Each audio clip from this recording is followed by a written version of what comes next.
Guys, I am here to get into Taxi Driver, which is directed by Martin Scorsese, released in the year 1976. And this is just one of those beautiful, dreamy perspectives I've ever seen in such a disturbing New York City kind of atmosphere. Just a all-time groundbreaking mood piece, which is just incredibly detail-oriented in how it depicts loneliness with all kinds of French New Wave influence, just to a very unique sort of just close-up raw depiction from start to finish, quite experimental. As Robert De Niro just gradually descends into a nightmare scenario by way of just intense isolation. And De Niro is just always unpredictable. You never know where this is over the edge insanity is going to go next. It's just kind of an over the top sort of study of obsession, of just thinking that he's helping, but in reality, it's like all that ambition is just kind of going to like it's just looking at where all it's going. And De Niro just kind of perceives a claustrophobic, like, depicts something of a claustrophobic sort of scenario. Martin Scorsese just wonderfully depicts this energetic way in a very subtly frightening kind of way. As it starts off in a place of melancholia, but it gradually brews into a place of rage. You have just a perfect side cast between just Jodie Foster, Harvey Keitel, Sybil Shepherd alone.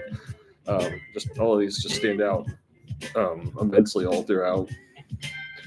And yeah, it's just a wonderful cinematography. Just Bernard Herrmann's soundtrack's just extremely beautiful and disturbing. Perhaps my all-time favorite of his many great masterpiece soundtracks. And just one of the most layered just depictions of a character study. It's just one project that's just so mind-bending that it just every single time I rewatch it, it has a fresh value, and that's hundreds of viewings. But yet it just contains so many intense emotions. It's always kind of been there to just kind of comfort in knowing a certain kind of insanity.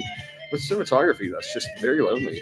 It feels like De Niro's just seeking his way out of some dangerous scenarios, which can gradually escalate past the point of return. And just a very raw kind of drama about a madman's diary, you could say. And it's very world-bending and mind-bending the way that's all depicted in a way that's particularly influential to punk. It has a strong punk aesthetic about it. And it's a frightening depiction all throughout. It's just very on the edge. And De Niro just depicts plenty of intensity. It just has a cool way about it from start to finish. And just all of these scenes are just extremely just rewatchable. Just really so much to take in. Every time I watch it, it really just does kind of like a fresh experience.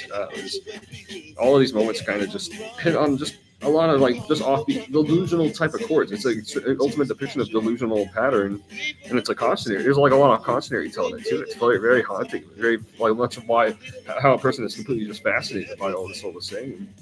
Just told with all kinds of sensitivity to it. Very intense. Just a very much an all-time favorite depiction by De Niro. It's just very lived in a character, just a raw sense of loneliness in living in New York City in the mid-70s, and just how far a lot of dangerous tendencies escalate. Patterns of illusion can drive a depths of madness. It's just a perfect way about it. That's just completely loose. That atmosphere, just very rewatchable. Perfectly feels like a sleepy kind of atmosphere, very hazy from start to finish. And this is just an all-time favorite right here. There's just never been a film quite like this before or since, really. This is just kind of on its own sort of way about rawness and just levels where a person can agree with the rawness. That's like straight. I think Paul Schrader's writing particularly depicts that incredibly smoothly.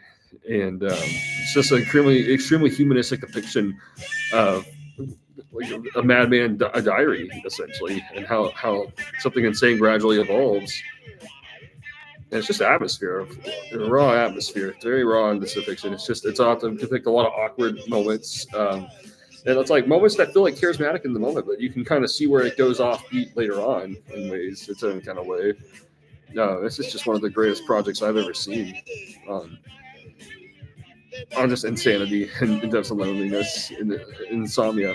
It's just looking at all these qualities, and it's just downright groundbreaking from start to finish.